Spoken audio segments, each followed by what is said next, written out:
Hi guys, my name is Emily Schromm and this is episode 5 of Ask Em, and I just love it. You guys keep asking questions by using the hashtag AskEm, and I see them through social media, whether that's Instagram, Twitter, or Facebook, and I will answer them for you guys once a week with my great video guy, Blake from Gorilla Capturing. Hi. That's Blake. Okay, so first things first, it's October and look how cute this pumpkin is. Okay. I just I had to incorporate him. Look how cute he is. Okay, I love fall. I love October. I have about 20 pumpkins so far and the collection is growing. And it's kind of funny because I don't like to carve pumpkins, but I really love to paint them because I'm very not a perfectionist, so they always look horrible. But anyway, that's my pumpkin today. Moving on. Secondly, look how badass this shirt is. I don't know who sent me this. I just showed up to work today and someone said, you have a package. I look at it, I open it, and this came out. And this is like the best shirt ever. So thank you, whoever sent me this. This is amazing. All right, thirdly, let's get to these questions. These questions are great. They're simple and sweet, but I just want to give you guys some good little perspective from yours truly about balance and trying to figure out, what works for you and not being too crazy, or even just finding that balance between weight training and cardio. I want to talk about magnesium and how fantastic magnesium can be. And then I also would like to talk about if you are just getting started and how scary it can be, but how we best can do that. So let's begin.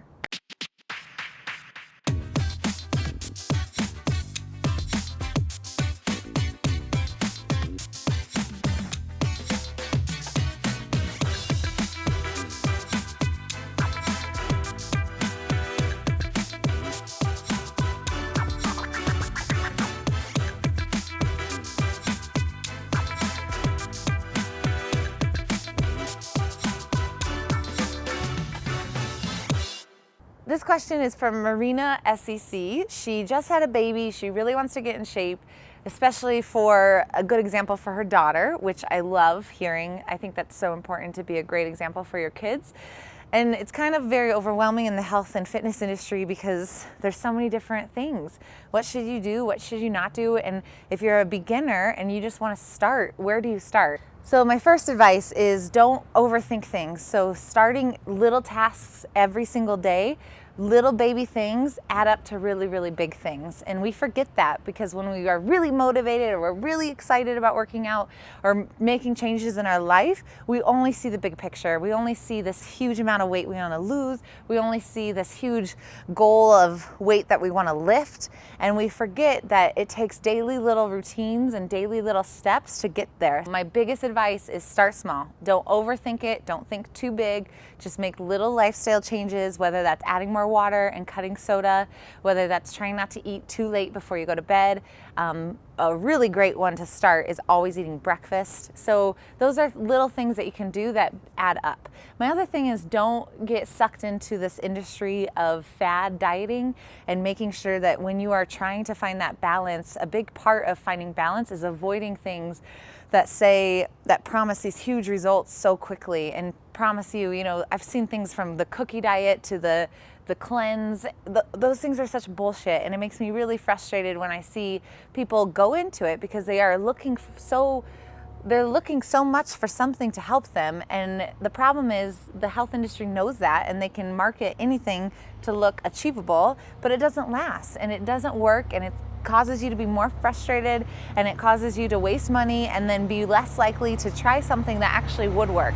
So when it comes to finding out what works for you and finding this balance, be sure that it's something that you could do, not just for 21 days, but it's things that you would learn and take away for a lifetime. And so although I'm in love with my 21-day challenge because I feel like it gives you those small steps and small pieces, but also can give you guys the education. Any kind of lifestyle and diet change that you do, just make sure that you have researched it, you make sure that you know that it's something you can do for a long time and be really committed to it and just start. Okay, so another thing, kind of continuing with balance, is what if you want to be able to run a 5K or a 10K or a half marathon, but you also want to get strong? And so, that's a tough place to be because runners tend to run so much that they can't build muscle. And if you lift too much weight, you lose your endurance. And so I combine my workouts to be able, I want to be able to run 3 miles and not feel like I'm dying, but I also want to be able to lift 3 times my weight in certain lifts. And so I have constantly struggled with that push and pull in figuring out how much is too much lifting and how much is too much running, and combining it. The best way and the best thing to do is variance. And so making sure maybe if Monday you did a weights but 4 times circuit training that was 10 minutes or less, Tuesday, I would do more running and make it longer. So make it about 20 to 30 minutes of it's nonstop, and maybe adding more runs into my weightlifting. A really easy thing to do is take your set, whether it's 5 pull-ups, 10 push-ups, 15 squats, and then throw a run in at the end and see if you can maintain that for 20 minutes. So you're working on longer endurance, but incorporating weight training movements that are going to keep you building muscle mass. If you're just a runner, it's very easy to lose strength and very easy to get injured quickly because we're not building our muscle and keeping us injury-free. That's the best thing about combining weightlifting with running and with endurance sports, is that they complement each other very well. But what I do is kind of look at my week. So if Monday was a 10-minute really intense workout, Tuesday would be a little bit longer, 20 to 30 minutes, where I added more runs. Maybe Wednesday is just a run day, Thursday just a lift day, Friday I can incorporate them back, and then maybe Saturday a rest day or Sunday a rest day. I hope that helps, because you can totally build muscle and lose weight and increase your endurance all at once. It's just very, very hard.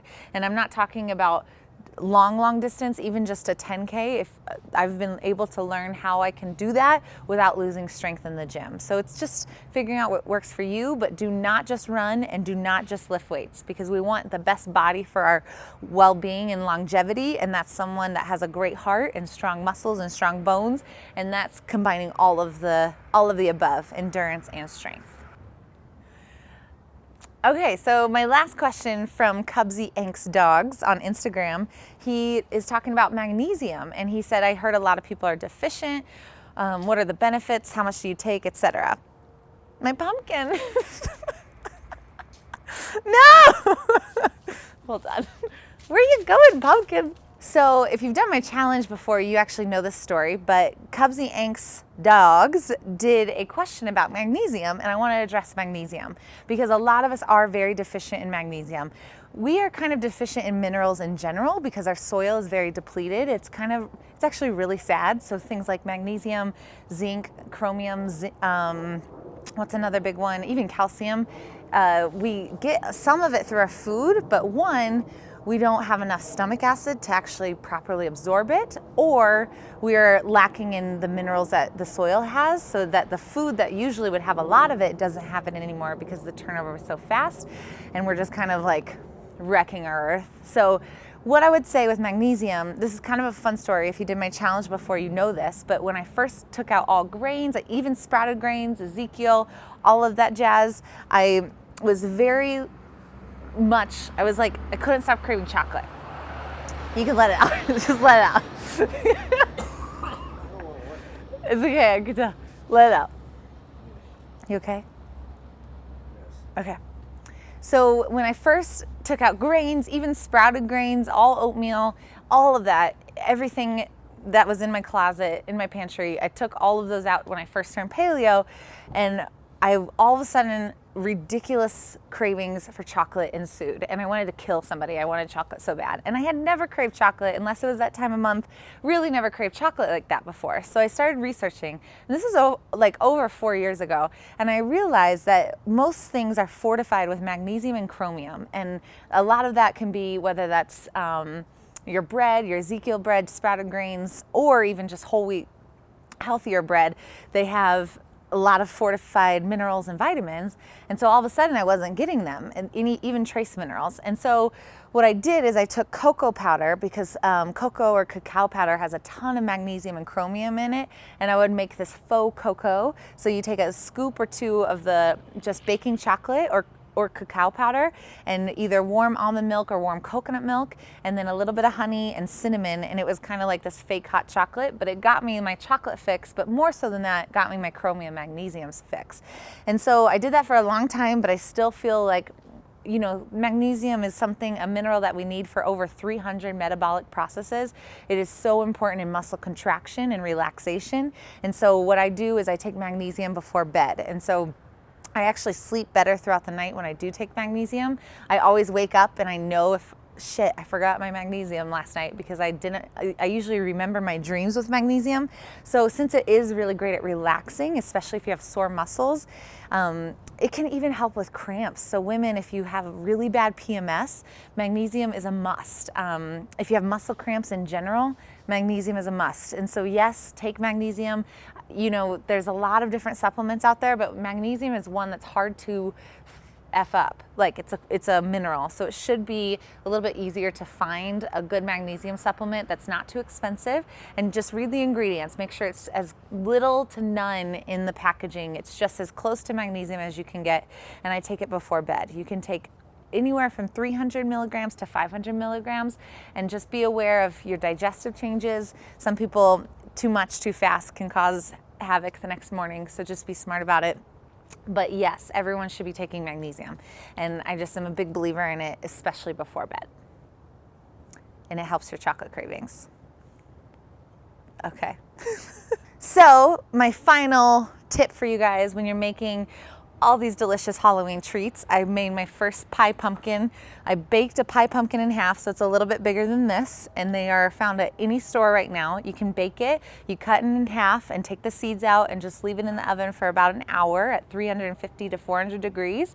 And you can blend it with coconut milk and honey, and you can basically make your own pie filling with it. So if you want to try to do a healthier version of pumpkin treats, there are so many alternatives to just adding a bunch of sugar and evaporated cane juice, those kind of things. So I'm playing around with some pumpkin recipes, but pumpkin is so good for you. So eat it while you have it, make your own, bake your own. You can get a can if you want, but enjoy the season because it's so fun to eat seasonally, and your body will appreciate pumpkin in your life.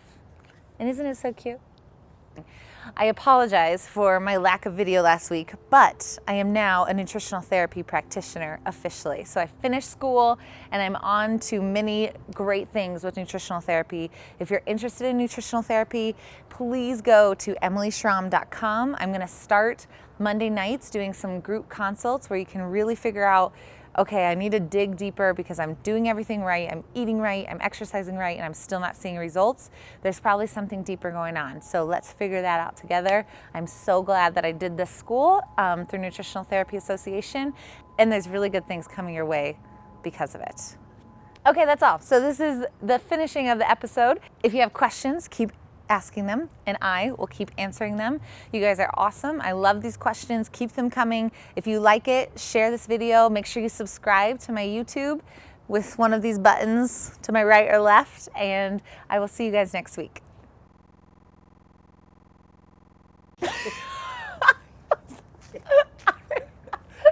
Oh, no.